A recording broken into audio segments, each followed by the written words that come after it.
Certo, pessoal, vamos lá então, né? Mais uma vez, boa tarde a todos. Então, a gente vai começar a aula 5 e aí nesse conteúdo da aula 5 ainda continua sobre o tema de argamassas, né? Nós vamos estar vendo esses itens aqui, olha, principalmente definição, propriedade e patologia. E aí nós vamos dar um foco um pouco maior nessa questão das patologias, tá? Apesar de ser um assunto que vocês já estudaram, né, no formato de uma disciplina mesmo, né? Patologia das construções, mas vale a pena dar uma reforçada aí nas patologias que acontecem nas argamassas, para que a gente cada vez mais consiga aí fazer os diagnósticos e futuramente estar resolvendo os problemas que aparecem aí nas obras, tá? Então, de maneira geral aqui, com relação às propriedades das argamassas, a gente vai estar observando que a argamassa, assim como o concreto, que a gente vai estudar mais à frente, ele também é considerado um material de construção, tá?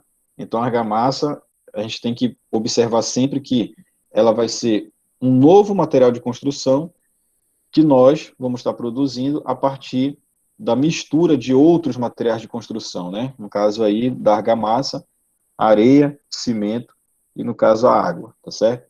E a gente sabe que pode ter a presença ou não de aditivos, né, para que a gente consiga, de repente, retardar a pega dessa argamassa ou acelerar, tá bom? Então, esses aditivos já são materiais que a gente vai estar empregando de maneira extra. Não necessariamente tem que ter para poder você estar confeccionando essa argamassa, tá bom? Então, o que tu vai precisar de uma argamassa? O que essa argamassa tem que te proporcionar quando tu for utilizar ela na tua obra aí? Então, principalmente a questão da aderência, tá? E essa aderência vai ser da própria argamassa com o substrato. Então, entenda-se por substrato a base onde você está colocando aquela argamassa. Pode ser uma parede de alvenaria, né? Pode ser também um piso, quando você vai fazer um contrapiso. Quando você faz um contrapiso, você está fazendo nada mais, nada menos do que uma espécie de um reboco ou um embolso, só que no chão, no piso ali, né? Para futuramente receber um revestimento cerâmico, por exemplo. Então, de maneira nenhuma, tu vai querer que esse piso ele fique desplacando com o passar do tempo, né? Então, ele tem que ficar com uma aderência bem regular no piso, para que ele receba depois o revestimento cerâmico e ele tenha uma longa durabilidade, tá certo? Praticamente, como a gente já falou, essa tua argamassa ela vai ser aquela mistura de agregado miúdo, no caso areia, água e cimento, tá? Pode acontecer de eu ter uma argamassa com outro tipo de aglomerante, fora o cimento? Pode. Lembra lá que a gente pode estar utilizando gesso ou então a cal, né? E também nós podemos estar utilizando uma argamassa chamada mista, que é quando tu mistura dois ou mais aglomerantes. Então, tu pode ter uma argamassa que seja formada, por exemplo, por cimento e cal, então cimento e gesso, tá bom? E aí, cada aglomerante excedente que tu adiciona, tu vai estar adicionando com o propósito que é estar melhorando essas propriedades aí. Então, só para relembrar, quando tu tem uma argamassa ali de cimento e gesso, por exemplo, o motivo de você estar adicionando gesso é estar melhorando a trabalhabilidade dessa tua argamassa. Lembra, né? Que a gente vai estar deixando essa argamassa mais fácil do operário estar manuseando. E também nós vamos estar proporcionando uma argamassa que vai te dar um acabamento mais fino, tá? Mais liso, que geralmente é um acabamento que você utiliza para fazer um reboco interno ou externo também, e que vai receber uma pintura, tá? Mas nada disso vai adiantar, não vai adiantar você estar utilizando um cimento, um gesso, querendo uma parede mais lisa, mais fina, se você não tiver cuidado também com qual outro componente da tua argamassa, areia. Então deve-se usar areia fina, tá? Não vai adiantar nada se tu utilizar uma areia, por exemplo, média ou grossa, porque tu não vai ter um acabamento legal. E aí tu vai ter que estar consertando esse reboco, lixando a parede futuramente, gastando bastante com massa corrida, entre outros materiais, tá? Então tu tem que estar bem ciente de quais materiais tu tem que estar utilizando para te conseguir aí um efeito legal porque tu precisa, beleza? E aí, olha, existem dois momentos dessa tua argamassa. A argamassa quando ela está no estado fresco, ou seja, você acabou de misturar os materiais, né, que nada mais é do que essa facilidade de estar aderindo à parede, ou então a qualquer outro tipo de substrato. Densidade, a densidade da argamassa ela é algo que tem que ser levado em consideração, inclusive acredito que na próxima aula a gente vai estar fazendo aí alguns cálculos, né, para saber quantitativo de argamassa, quanto de argamassa de reboco eu preciso para rebocar internamente todo um quarto, por exemplo, né? Então a gente vai fazer esse tipo de cálculo baseado na densidade da argamassa. Então eu preciso saber o valor dessa densidade de argamassa, que em média vale 1.700 quilos por metro cúbico. Então você percebe que é um valor abaixo do valor da densidade do concreto, né? O concreto tem em torno ali de 2.500 quilos por metro cúbico. Então essa diferença aí de peso, ela se dá principalmente porque a argamassa não tem o agregado graúdo, né? A brita, e lá no concreto tem, tá? Então, a partir desse valor conhecido aí de densidade, você calcula quanto de volume de argamassa você vai utilizar naquele ambiente que você quer rebocar, assim como você acaba sabendo também quanto que vai gastar de cada material, quantos sacos de cimento, quantos metros cúbicos de areia, quanto de água, tá bom? Outro item também, outra propriedade que o concreto tem que te proporcionar é a questão da reologia, que seriam esses 3 itens aí, ó, plasticidade, consistência e trabalhabilidade. Então, a gente também tem falado bastante disso daí, né? Primeiramente, o que seria um material plástico? O que a gente vai entender como material plástico, tá? O material plástico vai ser aquele material que você consegue utilizá-lo, você consegue moldá-lo, e rapidamente você consegue desfazer aquele molde que você fez, tá? E aí depois você consegue reutilizá-lo e moldá-lo ele de uma maneira diferente, por exemplo. Um exemplo dentro da construção civil. O operário pegou um pouco ali daquela argamassa para rebocar uma parede, né? Você já deve ter observado aí na sua casa, então na casa de algum conhecido seu, que o operário ele pega ali com a colher de pedreiro, aquela quantidade de argamassa, aí ele faz um movimento onde ele joga aquela argamassa na parede, e aquela argamassa, ela adere na parede, né? Depois ele vai lá com outras ferramentas, inclusive com a própria colher de pedreiro, e vai pressionando aquela argamassa no substrato, ou seja, na parede, para que ela fique bem aderida ali e consiga ficar com aquele resultado final que a gente espera, tá? Mas tem situações onde o operário ele faz esse mesmo movimento de jogar argamassa na parede, e aí parte daquele reboco, daquela argamassa de reboco, cai no chão. Acho que a maioria já deve ter visto isso daí. O que é que acontece? Essa tua argamassa, ela tem que ter essa capacidade de, aquela parte que caiu no chão, o operário consiga recuperar aquela parte que caiu no chão e consiga reutilizar. Se ele consegue fazer isso, significa que naquele momento, aquela argamassa, ela está plástica.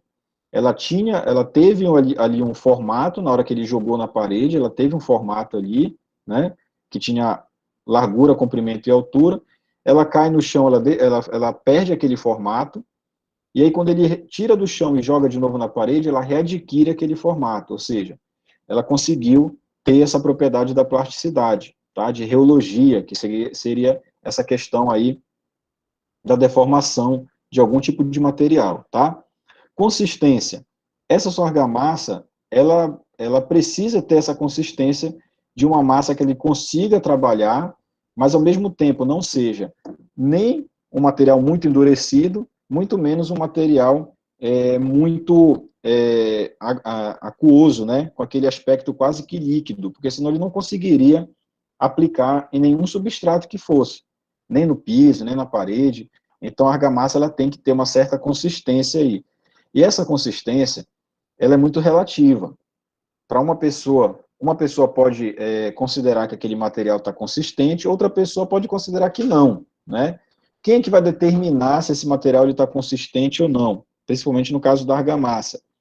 Além do traço, que é outro item que a gente vai aprender na próxima aula, que é a aula de quantitativo de material, além do traço, os ensaios que são feitos também, tá? Tem um ensaio de consistência, o próprio nome aí diz, né? Ensaio de consistência para argamassa.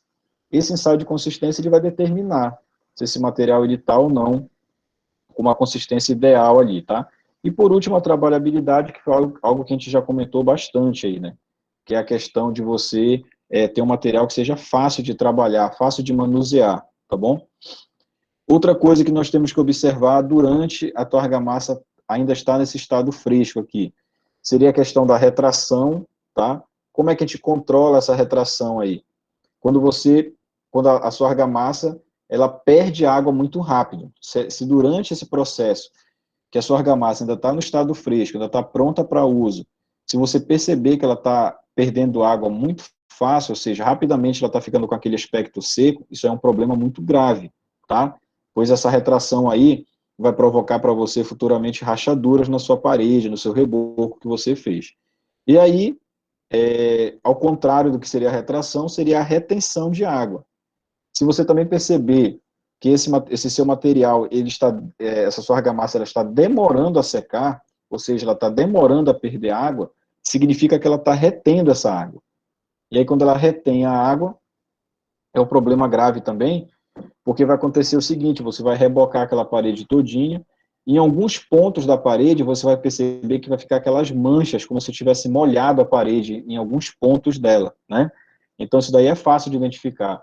Você faz o reboco hoje, aí amanhã de manhã você vai na obra, percebe que alguns cantos, alguns pontos da parede estão bastante úmidos. Você pega nesse ponto, você até percebe aquela umidade na sua mão ali. O que isso daí vai implicar para mim? Aquele local está com dificuldade de expelir essa água. Ele está retendo essa água, ele está guardando, a argamassa está guardando aquela água para si. Isso daí pode provocar problemas com relação à infiltração, futuramente, com aparecimento de manchas, tá? Você de maneira nenhuma pode pintar essa parede com ela nesse estado, a parede tem que estar completamente seca. A gente observa muitos erros aí, onde a pessoa pinta uma parede rebocada, mas que ainda possui essas manchas de água aí. E essa pintura ela vai ficar prejudicada rapidamente. Primeiro ponto vai aparecer alguns pontos amarelados, justamente onde tinha essa água concentrada, e depois vai evoluindo. A argamassa ela fica um pouco mais fragilizada, aparecimento de bolhas, mofo, aquela questão do limo também, se a quantidade de água for muito grande, então tem que prestar bem atenção nesses pontos aí, tá bom? E aí, o que a argamassa tem que te proporcionar, qual propriedade ela tem que te garantir depois do estado endurecido, no estado endurecido, melhor dizendo, né? Depois que você já utilizou para rebocar a parede, já fez o serviço todinho, aí a sua parede ela já secou, né? Já atingiu o estado de pega, iniciou, terminou, beleza. Agora a minha parede ela já está rebocada, já secou, eu já posso inclusive passar para outras etapas, que seria a pintura dessa minha parede. Beleza. Mas essa minha argamassa, o que é que ela me garante nesse estado endurecido? São todos esses itens aí, olha. A aderência, que foi algo que a gente já tem desde o momento lá que a argamassa é aplicada. A questão da retração, percebe que repete o item anterior, só que nesse caso aqui, do estado endurecido, a retração é que ela ocorra em quantidades mínimas. É impossível você ter uma parede rebocada que não tenha nenhum tipo de retração. Nada, nada, nada de retração. É impossível, tá? Até porque o material, no caso aqui a argamassa, ele vai estar dilatando termicamente, tá? Com a influência da temperatura, seja para frio ou para calor, a sua parede, ela normalmente ela vai retrair, tá? Agora nós temos que ter cuidado com que tipo de retração e qual a incidência dessa retração. Se for algo muito absurdo, né, de estar aparecendo trincas na parede, que comprometam não só a parte estética, né, a parte visual da tua parede, quanto à segurança, aí é complicado, você vai ter que procurar resolver essa patologia, tá bom? Questão da permeabilidade e capilaridade, tá? É aquela água, primeiramente permeabilidade. A sua argamassa ela tem que ser quase que impermeável. Então, por exemplo, aquela água da chuva que bate na parede externa, ela jamais pode ultrapassar para a parede interna. Se isso acontece, significa que você tem algum defeito no seu reboco aí, na sua argamassa, tá? Ela tem que ficar, no máximo, na parede externa ali, porque foi onde molhou, não tem como fugir disso. Mas jamais ela pode atravessar a alvenaria e chegar até o reboco interno, tá bom? Se isso acontece, é porque tem algum problema aí de execução, então alguma patologia ela está começando a aparecer, tá? Capilaridade, como é que você resolve isso? Primeiramente, o que é capilaridade? É aquela água que vai começar a aparecer na parede oriunda do solo. Então, o solo, a gente sabe que tem uma quantidade de água lá bastante considerável, e essa água ela vai estar subindo por capilaridade, ela faz um efeito contrário ao efeito aí da gravidade, né? Ela vai estar vindo de baixo para cima, subindo, e como é que você consegue neutralizar isso daí? No momento que você faz a sua fundação, que você faz ali todo o vigamento da parte de baixo da sua parede, antes de você levantar a alvenaria, você tem que estar impermeabilizando essa sua fundação, tá? E aí evita que essa água suba na fundação e depois suba para a parede. Ela vai subir no máximo até ali na fundação, vai encontrar toda uma superfície impermeabilizada, que vai estar impedindo que essa água suba para a parede, tá? E, logicamente, essa água ela não tem tanta força, assim, para ir de encontro à gravidade. Então, é por isso que essa água, no máximo, quando essa situação da impermeabilização da fundação não existe, não fizeram esse tipo de serviço, essa água ela vai subir, mas ela vai chegar no máximo ali na base da parede, mais ou menos ali de 40 a 50 centímetros do solo, né, da altura do nível do solo para cima. Então, ela fica toda concentrada na base da parede e provoca todos aqueles problemas que a gente já viu, né, que até eu falei ainda há pouco, limo, manchas, bolor, mofo, a questão do apodrecimento do reboco também, quando a quantidade de água é muito grande, tá certo? Outro item também é a questão da abrasão, tem que ser, ela tem que ser resistente a pequenos impactos, tá? Percebam bem, pequenos impactos. Então, por exemplo, você está movimentando, depois de pronta a sua casa lá, o ambiente que você rebocou, depois de pronto, você vai estar fazendo, por exemplo, a mudança lá dos móveis, e aí bateu, dos móveis na hora da mudança bateu naquela parede ali.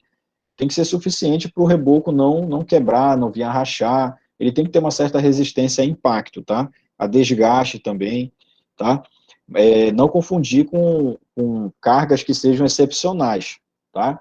De repente um carro fez uma manobra errada e bateu muito forte em uma parede da garagem, quebrou a parede, aí já é uma situação completamente diferente, já é algo excepcional.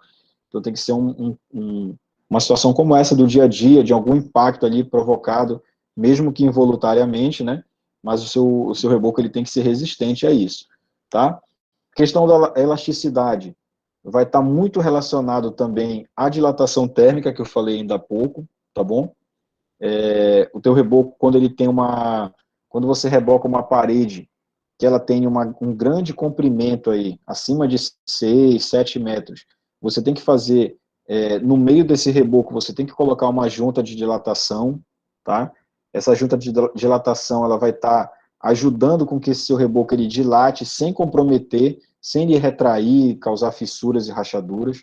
Então, é importante que você faça isso quando você tem uma extensão muito grande de reboco, acima de 6, 7 metros, tá? Esse seu reboco ele vai deformar ao longo do tempo, isso é muito comum, mas ele tem que deformar dentro de algo que a gente considere normal. Exemplo, esse seu reboco, se ele ficar dilatando termicamente, que acontece muito na nossa região aqui, né? Geralmente está muito calor, e vai lá e chove, aí tem essa variação de temperatura.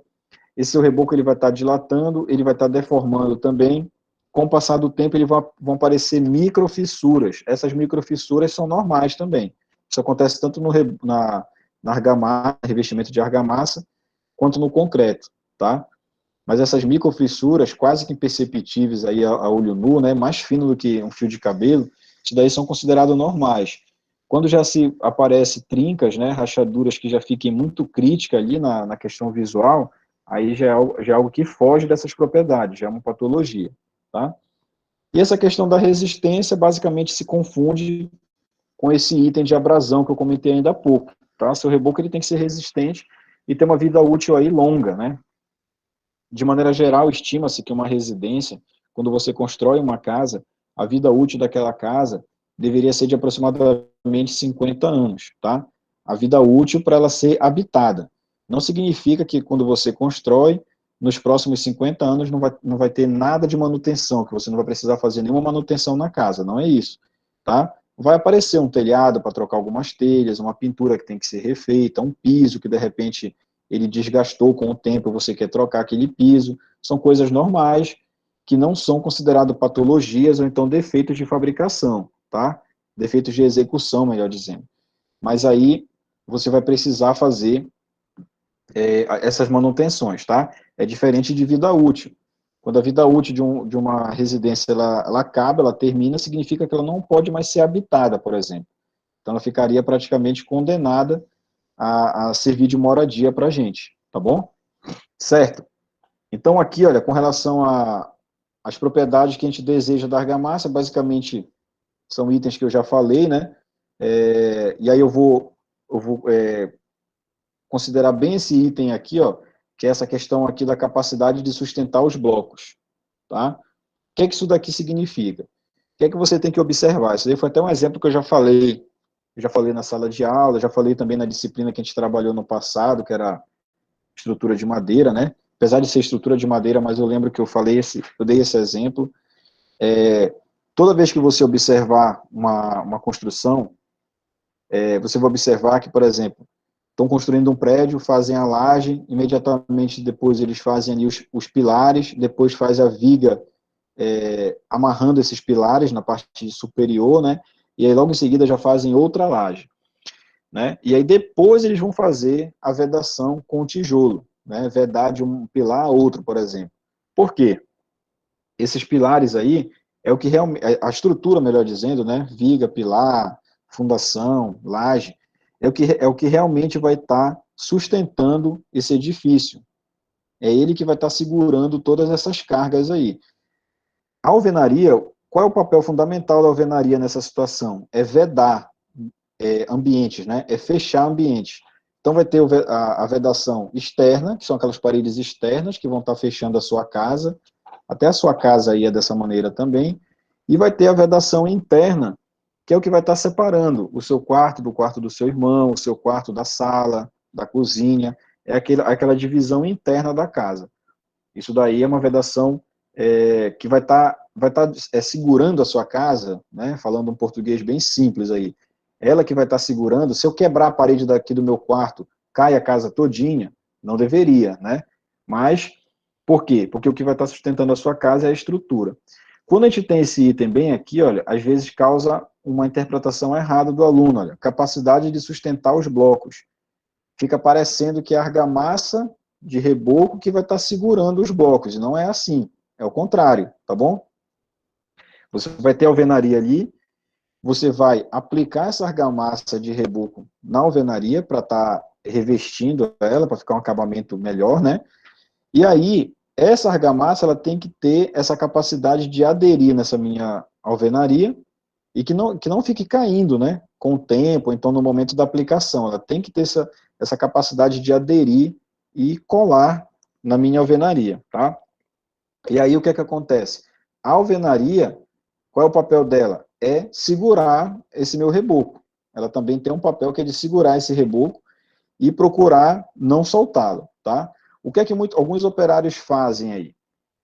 Quando eles vão sentar, fazer esse revestimento de reboco, não sei se algum de vocês já observou, mas ele pega ali, geralmente ele pega, por exemplo, uma esponja, ou então ele pega uma brocha daquela que serve para pintura, né? Ele molha um pouquinho de água, aí ele joga na parede ali, dá umas borrifadas na parede ali, e aí depois que ele fez jogou essa água, borrifou a água na alvenaria, aí ele vai lá e aplica o reboco. Com que intuito que ele fez isso daí? Ele está acrescentando um pouco de água, né, nesse procedimento que ele está fazendo. Lembra que a argamassa ela já tem água, né? Ele misturou ali areia, cimento, por exemplo, e água. Ele já acrescentou ali na mistura. Mas quando ele coloca esse excedente de água aí, que também é uma quantidade mínima, né? Não é para encharcar a parede, é pouco ali. Ele borrifa realmente a parede, é bem pouquinho. Quando ele coloca esse pouquinho de água aí, na verdade, ele está dando um pouco de água para a alvenaria, para que a alvenaria não pegue e não sugue essa água que é da massa, da mistura de argamassa, tá entendendo? Porque o que acontece? A alvenaria é um material muito seco, né? O tijolo ele é um material muito seco. É um material que ele absorve muito fácil a água. Então, quando o operário faz isso, ele garante que essa alvenaria não vai estar sugando a água da tua argamassa. Porque essa questão da alvenaria estar puxando essa água para si, não é nada controlado, você não consegue controlar uma quantidade, né? Você não aplica esse reboco e já sabendo que a tua alvenaria vai estar puxando ali 300 ml de água. Você não consegue mensurar isso daí. Então, da mesma forma que a tua alvenaria pode estar puxando de maneira lenta essa água, ela pode estar puxando de maneira acelerada. E aí vai provocar aquela questão da retração que a gente já falou, né? A sua argamassa, ela fica como se fosse desidratada, perde água muito rápido, e aí começa a rachar, começa a causar essas fissuras aí, tá bom? Argamassa trabalhável, olha só, eu vou intensificar logo nesse primeiro item aí, é o mais importante de todos esses aqui, olha. A sua argamassa, ela não deve segregar, tá? Então, o que significaria aí essa palavra segregação, né? Mas aplicada para construção civil. Tá aqui, olha, entre parênteses, os agregados, no caso aqui a areia, eles ficam soltos ou fácil de remover. Isso aí acontece muito em que situação? Quando a pessoa utiliza uma areia média ou grossa para fazer um reboco, por exemplo. Aí é aquele caso onde você, não sei se alguém de vocês já observou isso, mas a parede foi rebocada ontem, aí hoje ela já está seca, já está legal ali, aí você vai lá, passa a mão na parede, sai um monte de grãos de areia, né? E esses grãos são consideráveis ali, são pedaços grandes ali, né? E isso daí acontece por quê? Porque foi utilizado um agregado errado para aquela situação, foi utilizado um agregado médio ou grande. E aí o que é que acontece? Médio ou grosso, melhor dizendo, né? Um agregado. E aí o que é que acontece? Quando você utiliza uma areia como essa daí, esses agregados, como eles são maiores, é só você imaginar o seguinte: o tamanho do agregado de areia e o tamanho de um grão de areia e o tamanho de um grão de cimento. Olha só a diferença aí, né? Quando você trabalha com uma areia grossa, por exemplo, aí que a diferença é bem maior. Então, quanto maior o grão de areia for, mais trabalho o cimento junto com a água vão ter de encobrir esse grão. A função do cimento e da água, que é a pasta, né, tecnicamente, é encobrir, é envolver esse grão aí, olha. Quanto maior o grão, mais trabalho ele vai ter para encobrir todo aquele grão. E aí o que é que acontece? Muitos grãos, eles não conseguem ser cobertos, então eles ficam praticamente limpos, entre aspas, né, do jeito que ele foi adicionado na mistura. Como ele não está envolvido por essa pasta, ele fica fácil de ser retirado. Então, quando você passa a mão, sem fazer muito esforço mesmo, ele vai soltando, né? Só que o que é que acontece? Quando você faz isso, você está retirando um dos componentes da sua argamassa, que é o agregado miúdo, ou seja, a areia. Então, você está deixando aquela sua argamassa deficitária, tá bom? Isso daí geralmente é feito quando você está preparando essa sua parede, essa sua situação aí, para receber uma pintura, né? E aí o operário vai lá, geralmente o pintor, né, vai lá com uma lixa e aí tira esse excedente todinho de agregado solto aí, tá bom? E essa retirada de agregado solto pode me provocar uma patologia futura, que é deixar essa minha argamassa exposta. Os poros dessa minha argamassa, assim como nós seres humanos temos poros aí, né? Pode deixar essa argamassa com os poros à mostra. Isso daí facilita a entrada, por exemplo, de sulfato, a entrada de umidade, tá? E aí provoca uma série de patologias aí, beleza? E aí, olha, por falar em patologias, né? Eu procurei colocar aqui as principais patologias. Eu acredito que a maioria é conhecida de vocês, dessas patologias aqui, tá? Então, eu procurei citar aqui as 10 patologias mais comuns nas argamassas de revestimento, tá? Quando você faz um reboco, quando você faz um emboço, tá certo? Quais as patologias que comumente aparecem, como é que a gente tem que fazer para resolver aí, tá? Então, uma das principais aí é a eflorescência, né? São manchas, geralmente fica aquela mancha esbranquiçada, né? Quando ela acontece, por exemplo, num revestimento cerâmico, você vai lá, limpa, com o tempo ela aparece de novo, e às vezes você nem consegue limpar porque se demorar muito tempo, ela seca aquela mancha e ela fica quase que empedrada, né? Você não consegue retirar, tá? O que é que ocasiona essa eflorescência aí? É uma umidade constante. Todo tempo aquela parede úmida, aquela parede com algum ponto de água, então de umidade direto atacando ali, olha, uma infiltração, por exemplo, tá? E aí o que é que acontece? Os sais que estão presentes na mistura da sua alvenaria, né, na mistura do tijolo que você utilizou ali, ele acaba se soltando com a presença dessa água e ele acaba tentando evaporar. Só que quando ele tenta evaporar, essa velocidade de evaporação dele, desses sais, ela é lenta, tá? E aí quando ela tenta evaporar, quando chega, como se chegasse no meio do caminho, ela desiste de evaporar. E esse meio do caminho é justamente nessa parte da fachada, nessa parte que fica à mostra. E aí fica toda essa mancha aparente aí, né? Então, para você fazer um reparo nisso daí, nem sempre é simples. Você tem que, primeiramente, eliminar o foco disso tudo, que é a infiltração, que é aquele ponto onde está sendo úmido quase que constantemente, quase que 24 horas por dia, né? Então, depois que você elimina esse foco aí da infiltração, aí você tem que fazer uma secagem desse revestimento, uma secagem ali daquele local que estava aparecendo a patologia, né? Em alguns casos, você tem que retirar parte dessa pintura, em alguns casos não, quase que 100% dos casos, a pintura ela está comprometida já, e aí você tem que refazer ela toda. E, em alguns casos, fica comprometido o seu revestimento, o seu reboco. E aí, naquela parte daquele reboco ali, você tem que retirá-lo e fazer um novo reboco, né?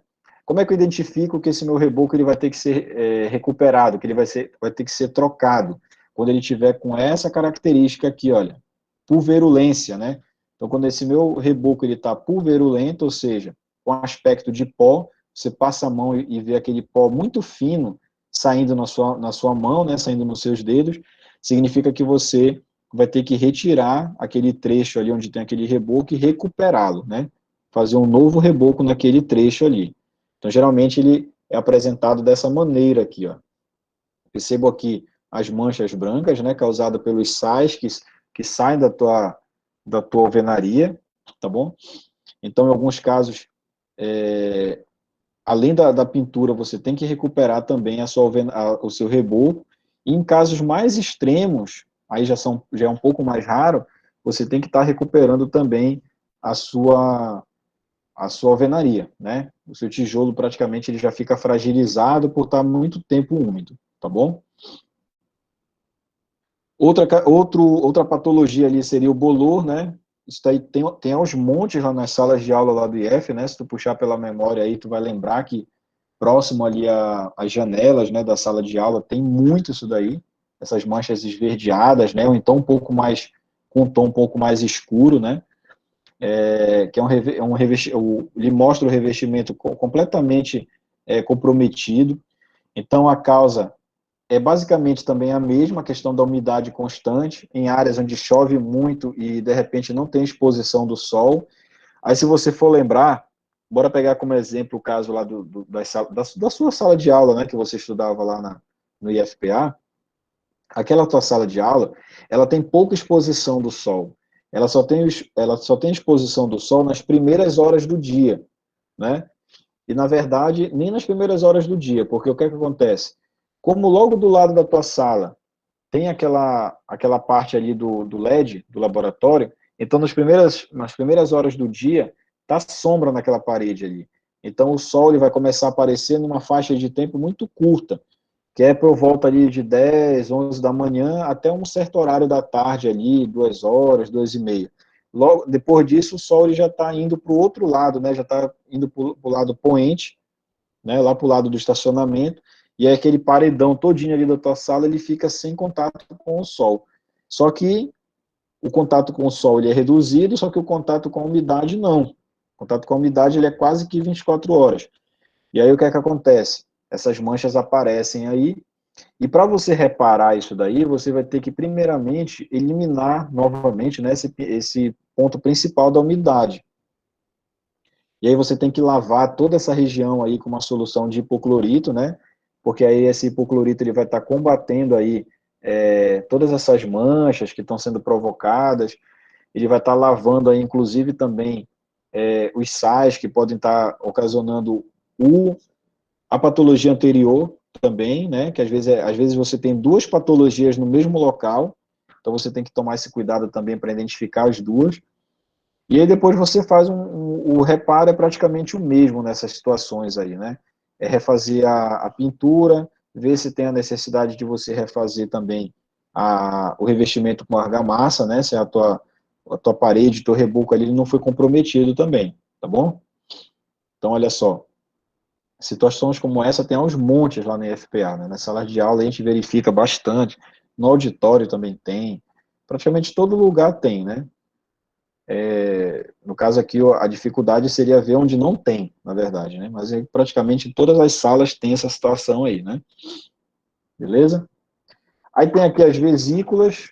Aí vesículas, apesar de acontecer na argamassa, mas quem vai estar provocando, principalmente aí, é a tintura que tu utilizou lá, qual tipo de tinta tu usou, qual tipo de pintura você fez, se o procedimento de pintura que você fez foi correto ou não. Então, vou até mostrar uma imagem aqui, olha. Essas vesículas, elas aparecem com essas manchas aí um pouco avermelhadas, esverdeadas, uns tons de marrom também. E aqui nessa situação das vesículas não tem muito o que fazer.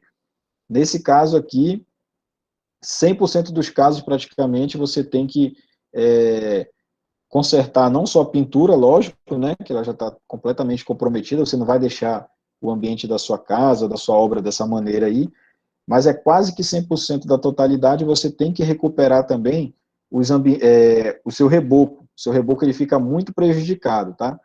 Ele vai ficar prejudicado principalmente porque esses componentes químicos aqui, como o óxido de cálcio, ele vai estar prejudicando totalmente o teu reboco, né? Aliado, logicamente, à matéria-prima que é utilizada na pintura, né? Toda a questão dos solventes, a gente vai ver muito essa questão aí quando a gente for estudar a parte de tintas, né? A parte de pintura, a gente vai ver que os solventes e também os pigmentos que são utilizados para dar cor à sua tinta, se não forem bem executados, eles podem ser muito prejudiciais para a sua obra aí, né? Então, ele em contato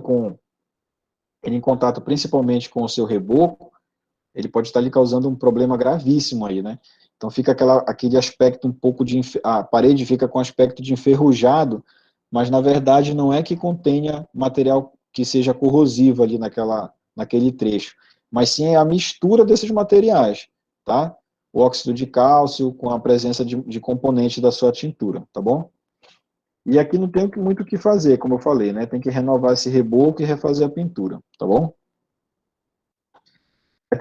Temos aqui também ó, o descolamento com empolamento. Esse também é um problema bastante grave, né? Porque esse daqui ó, não tem nem o que questionar, né? O reboco ele descola do embolso, ou então o reboco descola do teu substrato, que é a tua alvenaria. Aí não tem jeito, você vai ter que retirar todo o reboco e refazer ele, né? E aí, o que é que ocasiona isso? Hidratação retardada do óxido de magnésio. Esses problemas aqui, tanto esse deslocamento com empolamento, quanto o caso anterior das vesículas, é quando você utiliza na composição do seu reboco, essa cidadã aqui, olha, a cal, tá? Então você vai ter uma argamassa mista aí para fazer um reboco, você utilizou cimento, cal, areia e água. Aí se quando você tem algum tipo de atrapalho no momento da execução desse serviço, né? Pelo fato de você estar utilizando a cal, ela pode ocasionar tanto aqui o descolamento com empolamento, né, quanto a patologia anterior, que é a vesícula, né? E aí, em ambos os casos, a patologia é tão grave que ela atinge o reboco. E aí não tem muito o que fazer, você tem que recuperar, refazer aquele reboco, retirar aquele reboco ali, né?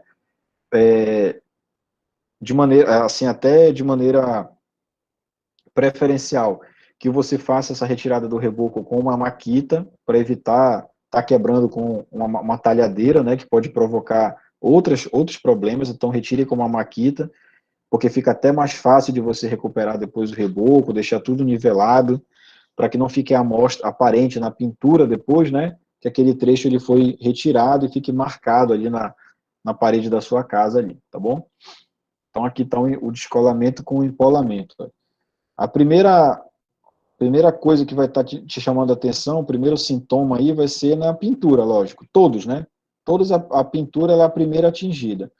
E aí depois você, às vezes até com a própria mão, você consegue ir tocando aqui no reboco e retirando com os próprios dedos aí esse reboco, porque ele está altamente fragilizado, né? ele praticamente foi lavado, toda a parte de cimento dele saiu, então praticamente você tem uma mistura aqui só de areia, quase, então fica muito fácil de retirar, até porque ele não tem mais aderência alguma com o teu substrato, né, que é a tua parede de alvenaria, então fica muito fácil de retirar, certo? E aí vem o descolamento em placas duras, aí já é quando você tem um reboco um pouco mais forte, né, com uma quantidade de cimento elevada, né? Então, até que na causa provável ele explica, olha, argamassa muito rica em cimento. Ou então, quando você faz um reboco muito espesso, né? Você faz um reboco ali, o reboco indicado por nome é 1,5 cm de espessura. E aí o cara faz lá um reboco muito espesso, 5 centímetros, geralmente para consertar algum defeito de esquadro e tal, né? Aquele famoso conserta no reboco.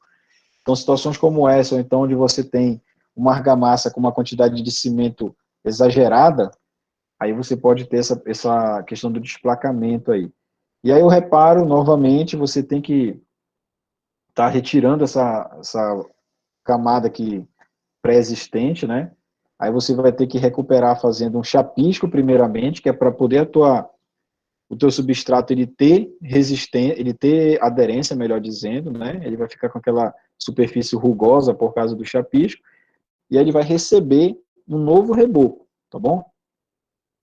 Então, olha só a situação horrível aí, né? Então, aqui, olha, a imagem era até agressiva, né? Aos olhos aí de quem vê, né? Olha só a alvenaria aqui e olha só a espessura desse reboco aqui, olha. Né? Em um ambiente, vamos dizer assim, não seria nem ambiente, seria em um local da tua obra que ele vai estar altamente exposto à variação de temperatura, concorda? Vai estar, essa parede externa aqui, ela vai estar exposta à chuva, pode ser que tenha uma chuva torrencial aí nessa parede, e vai estar exposta também ao sol, né? Então, ele é um local que, naturalmente, ele já vai ter um comprometimento, essa exposição aí à variação de temperatura. E aí, aliado a isso, o camarada fez aqui um revestimento de reboco aqui, exagerado, né? Uma espessura muito alta. Se você perceber nessa parte bem aqui, ó, tem até uma camada sobre a outra, percebe que já tinha uma camada e foi feita uma outra camada em cima, possivelmente com o intuito de nivelar essa parede aqui, ó. Então essa parede ela deve estar completamente fora de esquadro, fora de prumo, né? Não deve estar nivelado com a estrutura, com essa viga aqui, ó, tá? Então você percebe que está totalmente errada essa construção aí, ó. Outro defeito aqui, ó, tem um defeito muito grave nessa imagem aqui, que eu não vou falar para você agora, mas vai valer um ponto aí. O aluno que acertar e me falar depois, não precisa ser agora, não precisa se agoniar. O aluno que me falar depois qual é um outro defeito gravíssimo que tem nessa imagem aqui, o primeiro que me falar ganha um ponto naquela, na, nas notas que já fez até agora, né, nessas 4 atividades que fez agora, ganhar um ponto naquela atividade que ficou com a nota pior, com a nota mais ruim ali, a gente vai lá e acrescenta um ponto, tá? Quando eu liberar para você falar daqui a pouco, aí quem o primeiro que falar um defeito grotesco que tem aqui nessa imagem, ganha-se um pontinho aí, tá? Já vai pensando aí, analisa bem a imagem, vou dar mais uns segundinhos para te olhar, se bem que tu já tem esse material, né? Só tu olhar lá no Classroom, tá bom? Olha, descolamento com pulverulência, isso aí também é uma lástima, né? Esse daqui agride principalmente a tinta, a pintura que você fez ali, né? Ela fica completamente fragilizada, então às vezes com a sua própria mão você puxa aquela película, como se fosse aquela pele de tinta ali, né? Só que às vezes essa pele ela não vem só, ela vem com parte do seu reboco, tá? E como é que você identifica isso? Aquele velho truque lá, né? Às vezes com cabo de vassoura você bate ali no piso da sua casa, você encontra algumas cerâmicas que estão ocas, né? Você escuta aquele barulho ali, aquele som um pouco cavo, diferente do restante da sua casa. Você percebe ali que ela está oco. Da mesma maneira acontece na parede, tá? Então você às vezes bate com algum material ali, um cabo de vassoura, às vezes até uma barra de metal, ou então uma caneta, alguma coisa assim, você escuta um barulhinho diferente. Então ali o teu reboco ele está comprometido, ele compromete a tua pintura e quando você tenta retirar só a pintura, acaba saindo o reboco junto, tá? O que é que ocasiona isso daí? Uma areia, tá? Um agregado miúdo, com muitos finos, grãos muito finos, né? O grão quase que da espessura do teu cimento. Isso daí te proporciona uma argamassa magra, uma argamassa frágil, quase que com um cimento quase que inexistente, tá? Ou então, quando tu faz uma argamassa mista, exagera na quantidade de cal. Ou quando tu faz uma argamassa apenas de cal, né, uma argamassa interna para rebocar uma parede interna, e exagera na quantidade de cal. Então, isso daí também é uma das causas, tá? E a renovação não tem como tu escapar, tu vai ter que refazer esse reboco. Então, olha só, isso daí, essa situação aqui é muito comum, né? Não sei se você já viu aí na sua casa, na casa de algum amigo seu, isso daqui é muito comum, essa situação acontecer, olha, tá? Aparentemente, esse reboco aqui, ele não tem a presença da cal. Então, o que é que pode ter ocasionado isso daqui?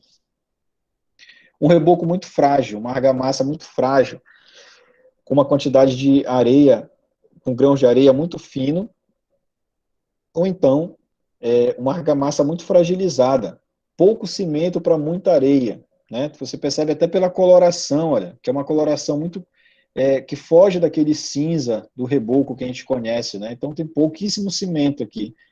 Então a areia e a água não vão se sustentar, né? Elas precisam de um aglomerante, que é o cimento, que pode ser a cal também. Então aqui, olha, fica bem claro. E aí quando você tenta puxar essa pintura aqui, até com uma espátula mesmo, se você pegar uma espátula e raspando essa pintura aqui, vai o reboco tudo junto, né? E às vezes você consegue até enxergar a alvenaria, né? E mesmo que você não enxergue a alvenaria, você tem que dar um jeito de quebrar, tirar esse reboco aí, enxergar a alvenaria e aí refazer o procedimento de assentamento do reboco, tá bom? Aí nós vamos aqui para as fissuras horizontais, quase que terminando aqui os tipos de patologia, né? As fissuras horizontais, olha, prestem bem atenção aqui nelas, porque depois eu vou mostrar um caso que não são imagens na internet, né? São um caso aqui da cidade mesmo, na verdade já até do chão de uma obra aí. Eu vou lhe mostrar um caso parecido com esse aqui dessas fissuras horizontais. A finalidade dessa caneta aqui é apenas para você fazer um comparativo do tamanho e da espessura, para você conseguir ter uma proporção, né, do tamanho de uma caneta para a espessura, que está bem evidente aqui, ó, tá? Então, essas fissuras horizontais aqui, geralmente elas aparecem, como o operário diz, né, de fora a fora, né, ou seja, de um ponto, de uma extremidade a outra da parede, tá? Esse descolamento, geralmente, é de pedaços do reboco, placas de reboco, elas vão saindo, até com uma certa facilidade, com as próprias mãos você vai retirando, né? E aí o que ocasiona isso é quando a hidratação mais uma vez, né, da cal, quando a hidratação da cal, ela é demorada, ela é feita de maneira retardatária, aí acontece isso daí, tá? A argamassa, quando ela possui, qual é o problema de você utilizar cal na argamassa? A cal, além dela estar melhorando a trabalhabilidade, ela vai te dar uma falsa impressão de aumento de volume. Então, se você faz uma argamassa simples, com um traço aqui na sua frente, aí você faz o mesmo traço acrescentando a cal, você vai perceber, vai ficar parecendo para você que aquela argamassa com a cal, ela tem um volume maior, parece que ela rendeu mais, entendeu? Parece que com relação à volumetria, a argamassa com cal, parece que ela te fornece mais material, parece que ela deu uma quantidade maior de material para você. Mas isso daí, depois, ela acaba retraindo, ela acaba diminuindo aquele volume e fica exatamente parecido com o volume da argamassa simples. Então, é só uma falsa impressão. E o que é que acontece? Quando essa expansão da argamassa ela acontece, depois ela vai estar retraindo, ela vai estar voltando a seu volume original, né? E isso daí vai estar provocando esse deslocamento, vai estar provocando essas fissuras. Se você também tiver um excesso de carga em cima dessa parede aí, que não era para ter, acontece também. Eu já vi muitos casos aí, onde o telhado, ele é apoiado diretamente na alvenaria. Isso é errado. Isso é errado. O telhado, todo o madeiramento do telhado, ele tem que ser apoiado em cima do quê?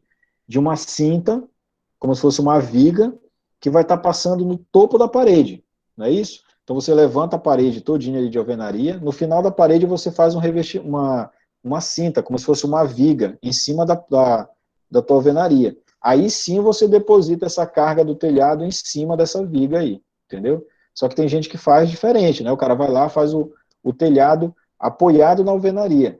Quando você apoia na alvenaria, quem que está segurando toda essa carga do teu telhado aí? É a alvenaria. E é função da alvenaria fazer isso? Não. Eu falei ainda há pouco, né? A alvenaria é apenas para vedar ambientes, é apenas para dividir ambientes, tá?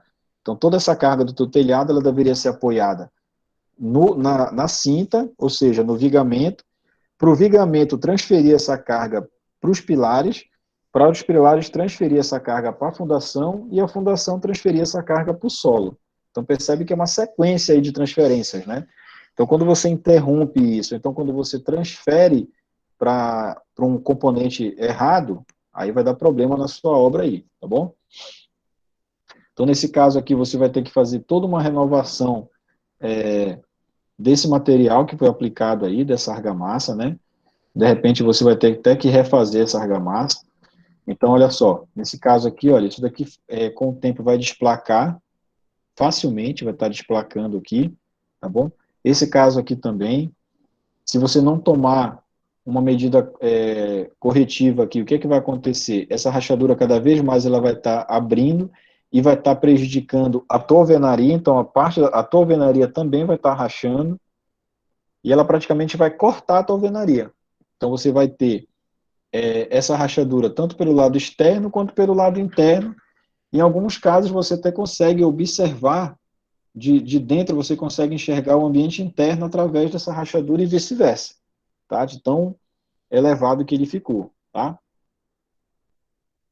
Aí vem as fissuras mapeadas, não sei se foi essa aqui que eu comentei, não, foi a outra que é a geométrica, né, que eu comentei até aqui numa aula, algumas aulas atrás aí. As mapeadas, isso daqui é muito comum também naquele paredão ali das salas de aula, do IFPA, ali onde tinha aquela quadra de vôlei, né, aquele espaço ali onde a galera jogava vôlei ali. Então, ali perto, naquele paredão, que é o paredão das salas de aula, tem muitas, né, dessas manchas aqui, ó, né, fissuras mapeadas, que fica como se fosse um mapa aqui, né, como se fosse aqui os estados, né, faz essa alusão aí a esse formato, tá?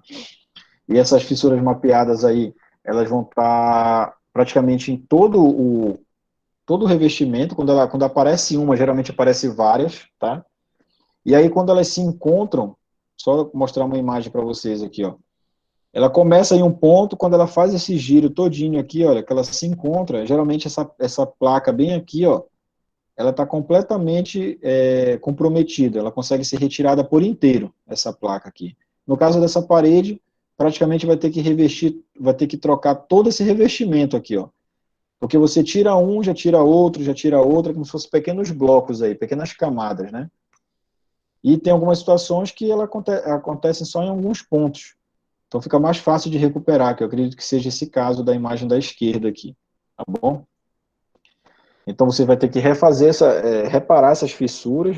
Primeiramente você vai ter que analisar a espessura da fissura. Se for espessura muito fina, você consegue recuperar ela com uma injeção de argamassa, ou então com qualquer outro produto aí que seja reparador, como por exemplo o grout. Mas se essa espessura ela for muito intensa, aí você já vai ter que retirar esse reboco, refazer ele de novo e, logicamente, consertar a pintura, tá? Que aí já não vai mais existir porque você retirou, né? Tá? E aí, por último, aqui as fissuras geométricas. É um caso que eu comentei aqui em uma das aulas aí, que foi até uma pergunta de um colega aí, não estou lembrado quem foi que perguntou.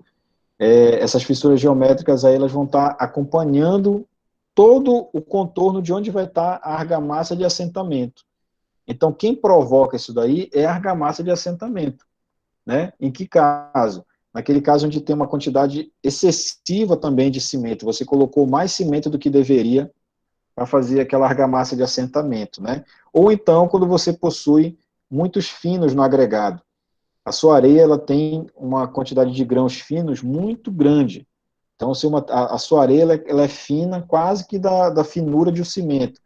Aí vai provocar essa situação aqui, olha.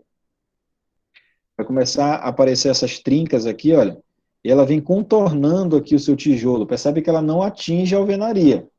Ela não racha aqui o tijolo. ela vem aqui fazendo um desenho, um contorno, apenas por onde passa a sua argamassa de assentamento, deu para entender? Então, olha só, ela vai contornando, contornando, só que o que é que acontece? Quando ela faz esse contorno aqui, praticamente ela separa em duas partes a tua parede, olha, ou mais, né? Porque, olha, fica bem definido aqui, então como se você tivesse uma parede aqui do lado esquerdo, outra do lado direito. Então, isso daqui pode provocar outras patologias. Ela é só o início de outras patologias. Se você tiver aqui, por exemplo, uma chuva que pegue na parte externa dessa parede, ela já pode provocar infiltração e assim por diante. Né? Então, ela é o início de problemas maiores, tá bom? Beleza? Então, essa daqui é a primeira parte que nós vamos estar falando aí das argamassas, focando diretamente nas patologias que acontecem na argamassa, tá certo? Então, olha só, pessoal, essa segunda parte aqui é basicamente os tipos de revestimento que a gente vai estar fazendo com a argamassa, tá? A maioria disso daí já é de conhecimento de vocês aí, tá bom? Principalmente o reboco, né? É mais presente na nossa casa aí. Então, esse revestimento em argamassa aqui, olha. Basicamente, tu vai estar fazendo todos esses revestimentos sob um substrato, que no caso aqui pode ser a alvenaria, né? Então esse esquema aqui ele está mostrando todas as etapas aqui, né? Alvenaria, chapisco, emboço, o reboco e o revestimento cerâmico. Não necessariamente tem que ter toda essa sequência aqui, tá? Mas a norma ela te indica, se tu for seguir a norma à risca, quando você faz uma parede de alvenaria, a norma pede que primeiro, depois da parede, você faça o chapisco e depois você decida entre reboco e emboço. Se for um ambiente como, por exemplo, o seu quarto, a sala da sua casa, depois do chapisco, você utiliza o reboco. Se é a cozinha, se é a área de serviço, se é o banheiro, onde vai ter um revestimento cerâmico, aí você faz o emboço em cima do chapisco, tá? O que é que acontece no dia a dia mesmo é a pessoa fazer o reboco diretamente na alvenaria. Ele não faz esse chapisco aqui, ó. São raros casos onde as obras fazem esse procedimento de alvenaria, chapisco e reboco, tá? Tu tem que ficar muito atento a isso aí, tá bom? Beleza? E aqui tem toda uma definição que eu coloquei para vocês aqui, sobre o que seria esse revestimento, né? Qual a importância desse revestimento, tá? Para vocês estarem observando aqui, né? A questão do revestimento aí, seja qual for que você escolha, tá? Ele vai ter que ter uma resistência à compressão, né? A impacto, tá? Resistência a choque aí, ou abrasão. Vai ter que também ter um certo isolamento acústico, então você percebe muito isso. Quando você está numa residência, por exemplo, que ela tem as paredes de alvenaria, só que essa parede ela não tem nenhum tipo de revestimento, é só a parede de alvenaria mesmo, não tem reboco, não tem chapisco, não tem nada disso, é só a parede de alvenaria que divide um ambiente do outro. E quando você, aliado a isso, não tem, por exemplo, forro nesse ambiente, você vê, desse ambiente que você está, você vê diretamente o telhado, você percebe que não tem isolamento acústico algum. Então, tudo que acontece no ambiente do lado, você está escutando aqui nesse ambiente que você está, né? Isso daí é ocasionado por isso. Falta de forro, falta de isolamento, de revestimento, como, por exemplo, o reboco nas paredes. Então, isso daí causam a falta desse isolamento acústico, tá? Esse tipo de revestimento ele também vai regularizar as paredes, os tetos. Se você for puxar pela memória, o teto lá da tua sala, lá no IFPA, não tinha forro. Não tinha forro. Mas o teto ele era completamente liso, né, pintado. Então, antes da pintura, ele recebeu ali um revestimento que foi o reboco. Aquele teu teto ele foi todo rebocado e depois pintado, tá? Então, esse revestimento ele pode ser feito na parede, piso e teto, sem problema nenhum, tá? Então, o que é que acontece? Outra indicação da norma também que não é respeitada. Toda vez que você faz um revestimento como reboco, por exemplo, numa base de concreto, ou seja, você rebocou um pilar, rebocou uma viga, você deveria esperar 28 dias depois de rebocada a parede, para poder você fazer outro tipo de serviço naquela parede, como, por exemplo, a pintura. Isso não acontece, na verdade. O cara reboca hoje a parede, amanhã ele já está pintando. Então, isso daí, o que é que vai te ocasionar? Patologias. Então, por exemplo, você reboca hoje o quarto da sua casa todinho. Foi refeito, foi feito um reboco na parede do seu quarto aí. Beleza, foi rebocado hoje. Amanhã, a parede que foi rebocada, ela está aparentemente seca. Aí tu já chama o pintor, então você mesmo vai lá e pinta o seu quarto todinho. Vai lhe causar, provavelmente, alguma patologia. Por quê? Aquela água que estava no reboco, ela não foi completamente extinta, ela não foi completamente evaporada. Ela vai precisar sair. Só que quando ela tentar sair, vai ter um escudo protegendo, não deixando que essa água saia, que é justamente a tua pintura. E aí vai provocar todas aquelas patologias que a gente conhece, né? Aparecimento de bolor, aparecimento de bolhas, infiltração e assim por diante. Aí tu vai ficar intrigado, né? Poxa, mas nem chove aqui nessa parede, não tem infiltração nenhuma, não tem nenhum cano, nada que possa estar provocando essa infiltração. Mas ainda é a água da tua parede, do teu reboco, que está tentando sair e não consegue, porque a pintura ela está bloqueando isso daí, tá bom? Tem que observar bem essa questão aí de esse tempo, né, de cura que a norma ela pede, tá? Olha só, se tu for observar, para quem já teve oportunidade, não sei se você já tiver a oportunidade de estagiar, ou então se você observar mesmo andando na rua aí, esses prédios que estão sendo construídos na cidade, você percebe que o cara faz a estrutura, né, viga, pilar, laje, aí passa um tempo, ele faz a alvenaria, e se tu for observar, às vezes o cara está no 8º andar, só com a estrutura feita, só com as vigas, pilares e laje. E a alvenaria ainda está lá no 3º, 4º andar, sempre bem abaixo de onde ele está fazendo a estrutura. Pode prestar atenção nisso daí. O que acontece também? É feito depois o reboco nessa alvenaria e a tua parede ela não é imediatamente pintada. Pode prestar atenção. Reveste ali a parede, reboca a parede externamente, internamente. Depois de muito tempo, aquela parede é pintada, justamente para respeitar esse período de cura aí de 28 dias, tá bom? Isso daí, por que essas empresas de grande porte tomam esse cuidado aí? Porque tu imagina um edifício todinho com patologias como essas que a gente já veio conversando ao longo da aula, né? Tu imagina o transtorno que ia ser. O apartamento recém-entregue, 2 meses depois, perdão, 2 meses depois, o proprietário está chamando ali a empresa para estar recuperando patologia. Não existe isso, né? Então, por isso que esses cuidados são todos tomados aí quando se trata de uma obra de grande porte. Diferente de quando você está fazendo a sua casinha ali, simples, né? Pequenininho e tal, que aí você chama aquele seu pedreiro lá de confiança, aquele pedreiro que já construiu para sua família inteira, fez a casa da sua tia, fez uma puxadinha para sua avó, fez lá a mecânica do teu tio e tal. Aí o cara constrói, faz do jeito dele, amanhã ele já está pintando, te entrega a casa em tempo recorde, em 3 meses. Né? Nossa, esse meu pedreiro aqui é excelente, em 3 meses ele constrói uma casa. Aí passa o tempo, vem todas as patologias aí para te recuperar, né? E aí tu não sabe por que aconteceu aquilo. É justamente esses períodos que não são respeitados, tá bom? Aqui ele fala um pouco de chapisco, olha, tá aqui a norma do chapisco, 7200 de 98, então já é uma norma aí que tem mais de 20 anos, né? E aqui nessa imagem ela te mostra aí 3 tipos de chapisco. Tem o mais tradicional, que é essa primeira imagem da esquerda aí, que o operário está com uma colher de pedreiro e com uma desempenadeira. Essa desempenadeira ela não vai na parede, ele não vai passar a desempenadeira na parede. A função dessa desempenadeira é apenas que ele coloca um pouco de massa na desempenadeira, ela serve tipo de um suporte para estar segurando a massa. Ele retira essa massa da colher de pedreiro e aplica na parede, tá? Esse é um tipo. O tipo do meio aí, ó, percebe aí que ele está utilizando uma desempenadeira dentada. De um lado ela é lisa, olha só. De outro ela tem essas ranhuras, esses dentes aqui. É justamente para provocar esse efeito.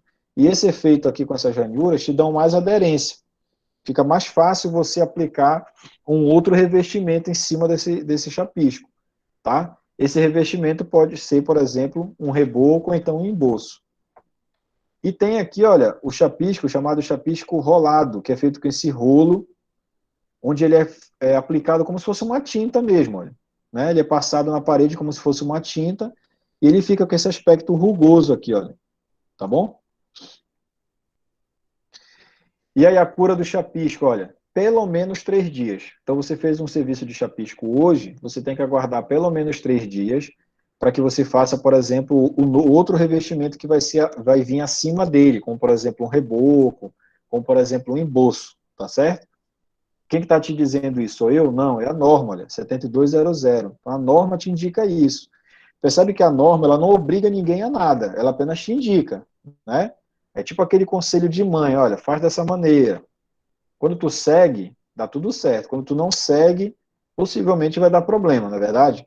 Então a norma ela tá ali para te orientar. Aí tu fica a teu critério seguir ou não. Quando tu não segue, tu fica sujeito a ter problemas, a ter confusões com para quem tu construiu, com confusões com o vizinho e assim por diante, tá certo? Olha o embolso aí, olha. O embolso é muito parecido com o reboco. A diferença é que ela não vai ter uma superfície lisa, né? Muito bem acabada, muito bem executada, esperando uma pintura. Ela vai ter essas falhas aqui, olha, né? Uma superfície geralmente rugosa, tá? Não significa que vai ser uma parede que vai estar fora de nível. Totalmente diferente. Mas ela não vai ser uma parede lisa, olha, tá? Até porque se você vem e aplica uma pintura aqui, não ia ficar legal, ia ficar a parede da sua casa toda cheia de furos, né, de buraquinhos aqui, não ia ficar bacana. Esse tipo de situação aqui é feito para ficar dessa maneira, propositalmente, para quê? Para receber aqui um revestimento cerâmico. Para cima desse embolso aqui, ele receber uma cerâmica, um lajota ali para estar fazendo na sua parede da sua cozinha, por exemplo, na fachada da sua casa. Então, esse aspecto rugoso ele é proposital para te ter essa aderência entre ele, o embolso, né, e o revestimento cerâmico, beleza? A função do embolso aí, olha, fixação das taliscas, guias ou mestras, né, preenchimento daquela parede que você fez, o sarrafeamento, que é quando o operário ele pega, pode ser um disco como esse aqui, ou então uma régua, e passa aqui na parede apenas para regularizar ela, mas ele não faz, volta a repetir, né, ele não faz um acabamento específico como a desempenadeira, para deixar a parede bem lisinha aqui.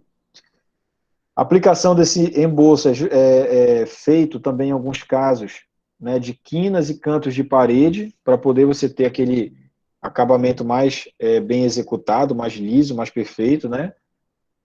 E outra coisa que você tem que observar também durante a aplicação do embolso, que você tem que respeitar, é essa cura do embolso, tá? O período ali para estar fazendo essa cura para que você, após isso, faça também o revestimento cerâmico. Da mesma maneira que eu te falei ainda há pouco, que a água do reboco ela vai tentar sair e a tinta vai estar bloqueando, a água do embolso ela vai estar tentando sair, mas quem vai estar bloqueando agora? O revestimento cerâmico, a tua lajota lá, o revestimento cerâmico que tu comprou. E aí essa água ela vai tentar sair por onde? Por aquele espaço onde fica o rejunte, e aí quando ele tenta sair, ele sai lavando o rejunte, aí causa aquela eflorescência, que é aquelas manchas brancas que a gente viu ainda há pouco, ela acontece também no revestimento cerâmico. Ou então essa água ela vai tentar sair pelo rejunte, não vai conseguir, porque o rejunte foi muito bem feito, aí ela vai tentar sair pelo próprio revestimento, ela vai tentar penetrar na cerâmica e sair de qualquer maneira, só que ela não consegue. E aí o que, que vai acontecer? Esse teu revestimento cerâmico ele vai ficar todo manchado, principalmente nas extremidades, nos cantos da lajota ali, vai ficar meio escuro, meio acinzentado, entendeu? E aí já prejudica a parte visual aí da tua cerâmica, aquela beleza todinha da tua peça cerâmica que tu escolheu, ela fica prejudicada, beleza? Olha só a cura do embolso, muito parecida com a cura do reboco, olha, 28 dias, tá? Então você tem que observar muito bem isso daí.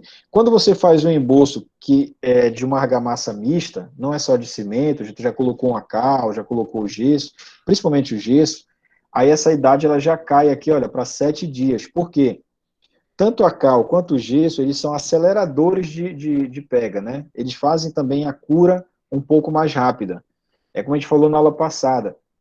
Se tu pega aqui uma quantidade de gesso, mistura com água, cerca de 3 minutos depois, ele já começou a entrar no estado de pega, ele já começa a endurecer. 15 a 20 minutos depois, ele já está completamente endurecido. Então, tu não consegue mais recuperar aquele material. Então, quando tu acrescenta um material como esse no teu embolso, tu vai ter aí um aceleramento desse teu material, tá? Aí aqui o reboco, né? A priori muito parecido com o teu embolso, a diferença é a utilização dessa ferramenta aqui que o operário está te mostrando, ó, que é a desempenadeira. Existem desempenadeiras como essa dele aqui, que é de plástico, tá? Existe a desempenadeira que é de madeira, e existe a desempenadeira que é a melhor que tem, que é a metálica. A desempenadeira metálica ela vai te dar um acabamento melhor. Então, a parede ela vai ficar mais lisa, tá?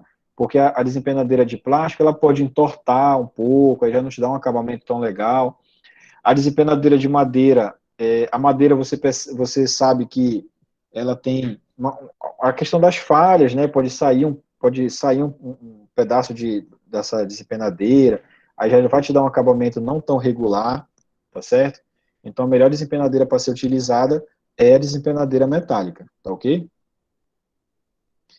E aí, você tem que tomar algum cuidado quando você for fazer esse reboco com relação ao substrato, aquele local que vai estar recebendo o reboco. Então, ele tem que estar limpo, tá? Ele tem que ter um certo nivelamento para que você não consuma uma quantidade de reboco tão elevada, tá bom? Quando você for fazer essa questão, você for utilizar essa questão dos andaimes, de preferência, não utilize aqueles andaimes onde você vai ter que furar a parede para estar colocando esse andaime, porque em alguns casos prejudica a execução do seu reboco, tá bom? Então você tem que observar muito isso daí. Outra coisa é não fazer um reboco em dias diferentes. Então tem um paredão aí na tua casa para rebocar. Se você começa hoje, você tem que terminar hoje esse reboco dessa parede aí, dessa parede que é grande, tá? Evite começar hoje e terminar amanhã, porque quando você fizer um encontro desses dois rebocos aí, pode ocasionar para você fissuras. Você vai ter um reboco aí que vai ser com duas massas diferentes. Então, mesmo que você faça uma argamassa num dia e no outro dia repita aquela mesma quantidade, nunca vai ser igual. Alguma coisinha ali vai diferenciar uma da outra, e principalmente no encontro de um reboco com o outro, de onde você terminou hoje, onde você vai começar amanhã, vai lhe causar problemas aí de rachaduras, de fissuras, tá? Aparecimento de trincas, vai te dar uma porta aberta ali para a entrada de umidade. Então, evite fazer em dias diferentes, perfeito? E aqui ele te fala um pouco, se você fizer aquele procedimento que a norma indica, né, você fazer primeiramente ali o embolso para depois fazer o reboco, né, que, como eu te falei ainda há pouco, não é muito utilizado no nosso dia a dia, tá? Além da desempenadeira que é utilizada para fazer o alisamento da parede, para a parede ficar o mais fina possível, o operário ele utiliza também uma esponja parecida com aquela que a gente usa para lavar louça aí, só que ela não tem aquele lado verde, né? É só aquele lado amarelinho ali, e ela é bem grande. Ele fica constantemente molhando essa esponja, ele aplica, dá uma borrifada na parede ali e vai alisando a parede para poder ela ficar o mais fina possível, tá? Esse procedimento aí não vai alterar a quantidade de água do teu reboco, nada disso, é apenas para facilitar esse acabamento, perfeito?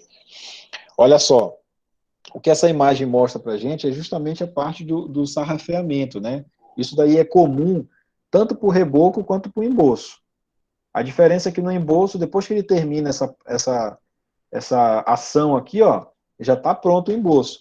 O reboco não, depois que ele termina isso daqui, que é esse sarrafeamento, ele vai vir ali com a desempenadeira dele com uma esponja e vai estar fazendo aqui aqueles movimentos circulares até deixar essa parede completamente lisa, perfeito? E aí a vantagem do reboco é porque o material que é utilizado para fazer esse reboco, comparando com outros materiais que você precisa para construir uma casa, construir uma residência, eles são materiais de fácil aquisição, tá? Com exceção do cimento aí, que ficou bem caro nos últimos tempos, né? Esse período de pandemia. Para fazer esse serviço, você não precisa de uma mão de obra assim tão especializada, tanto que em alguns casos, até um auxiliar, um servente de pedreiro, ele faz esse reboco, né? É indicado, logicamente, que você faça com uma pessoa mais experiente, com um pedreiro que já tenha uma certa experiência, um mestre de obra, mas ele é um serviço que ele não é tão difícil de fazer, então, em alguns casos, até um servente faz, tá? Outra vantagem é que desde que ele seja bem executado, ele vai ter uma grande durabilidade e resistência a agentes agressivos. Quem seriam os agentes agressivos? Aqueles agentes vindos da natureza, né? Chuva, sol, vento, também a questão de umidade, também principalmente quando essa umidade ela vem com algum material salino, né? Com a presença de sais, de sulfatos, tá bom? E é um custo realmente acessível para prédios de baixo a alto valor. Então, praticamente todos os prédios que são executados têm parede rebocada, logicamente. As obras que não vão ter esse procedimento de reboco são aquelas obras onde ela tem uma arquitetura que é particular. Então, por exemplo, vou te dar dois exemplos aqui na cidade. Quando você vai em algum, por exemplo, algum quiosque, eu já vi também algumas pizzarias aqui na cidade, as pessoas fazem aquele balcão da pizzaria, às vezes faz só alvenaria, não reboca aquele galpão, e depois em cima daquela alvenaria ela pinta com verniz, por exemplo. Aí aquela alvenaria ela fica aparente, quer dizer, naquele caso não foi utilizado o reboco, o serviço de reboco foi dispensado. Outra situação, quando você vai em Alté do Chão, que você pega aquela rua principal ali onde tem a orla ali de Alté do Chão, né? Tem uma casa lá do teu lado esquerdo, logicamente, né? Que ela foi feita totalmente de concreto.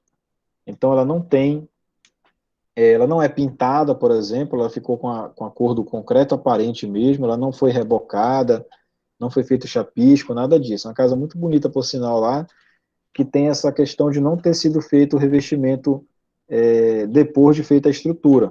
Pode dar uma observada lá quando você for, logo depois que você faz aquela curva lá, não anda muito assim, já tem essa casa lá que ficou bem interessante lá esse procedimento que ela foi feita, né? Então, nesses casos específicos, é dispensado o serviço de reboco, tá bom?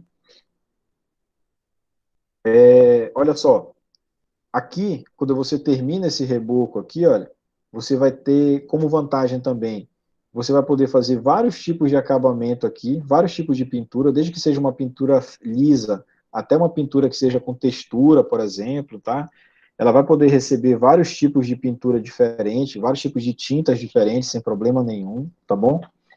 Esse teu reboco ele tem que ser resistente o suficiente para ele também receber furos, né, para colocar armário, quadro, outro material que precise ficar pendurado nele aqui, suporte para televisão, para monitor, tá? Várias coisas aí, né? E ele vai estar fazendo justamente o oposto daquilo que eu falei ainda há pouco, né? Quando você tem um ambiente que ele não é rebocado, você não tem isolamento acústico nenhum. Quando você reboca essa parede, aí você já tem tanto isolamento acústico quanto térmico. Você já consegue equilibrar melhor a temperatura dentro de um ambiente, seja para aumentar ou para diminuir ela, né? De acordo com esse revestimento que você aplicou aqui em cima da alvenaria, tá certo? Percebe que aqui, ó, é até interessante essa imagem, porque desse lado esquerdo aqui é como se fosse o embolso, né? O embolso geralmente ele fica com essa característica aqui, e aqui onde ele passou a desempenadeira metálica, você percebe que o acabamento ele já fica bem fino, né? E aqui ele só passou a desempenadeira, ele ainda não veio aqui com a esponja fazer aquele acabamento um pouco mais liso, um pouco mais bem acabado, né? Só para você perceber a diferença aqui, ó, de rugosidade na superfície, como ela é bem aparente, apenas com a utilização dessa desempenadeira aqui. Então, tu percebe que é uma ferramenta importantíssima aí para ser utilizada, tá? E a desvantagem desse reboco aqui, olha, ele causa isso aqui para ti, né? Quando você retira um reboco para renovar ele, ou então aquele resto de massa que não adere na parede e cai no chão lá, aí depois o operário vem com uma enxada e raspa aquela massa que não foi utilizada, né? Então vai ter todas essas desvantagens, olha, acúmulo de sujeira, demora a entrar em pega, né? Então esse teu reboco ali ele demora um certo tempo para entrar em pega. e demora, como a gente viu anteriormente, para ele ficar pronto para a outra etapa, né, cerca de 28 dias, que é o período de cura, tá? E o reboco, ele nunca vai estar livre disso daqui, ó, infelizmente, tá? Sempre vai ter uma trinca, uma fissura muito fina no teu reboco, que pode te proporcionar infiltração. Mesmo que você faça o reboco perfeitamente, a quantidade de material, que o teu pedreiro faça certinho o reboco, que ele espere o estado de pega, de cura, tudo certinho, como a norma pede, ainda assim vão aparecer pequenas fissuras que às vezes tu nem enxerga a olho nu, mas vai ter no teu reboco. Vai ter fissuras também, pode ocorrer também, melhor dizendo, fissuras que provoquem aí infiltrações, né? Aí já são casos mais avançados, beleza? Ok, pessoal? Então aqui novamente as nossas referências, né? Que são livros que você inclusive tem acesso lá no Classroom, eu coloquei lá para você, beleza? Então aqui a gente finaliza essa parte dessa teoria de argamassas aí, na próxima aula a gente vai ver a questão da quantificação de material, para você saber quanto que vai ser preciso da quantidade de cada componente da argamassa para fazer o seu serviço, tá certo?